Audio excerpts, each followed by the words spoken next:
आप सभी सामीन व हाज़रीन व मुखातबीन के लिए कुरान करीम की तफसीर अखलाक़ी लेकर हाजिर हुए हैं। बेअसल इस्म अल फुसूक, इन तमाम अलक़ाब में सबसे बुरा जो लक़ब है, जो नाम है, वो फुसूक फासिक का है।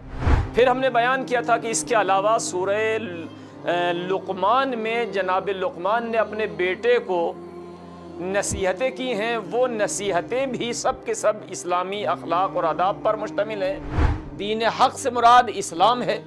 इस्लाम भी अगर इब्तिदा से दे के चलें, इन्ना दीन इंदल्लाहिल इस्लाम, तो जनाब आदम से लेकर के ख़ातम तक सारे दीन इलाही का नाम दीन इस्लाम रहा है।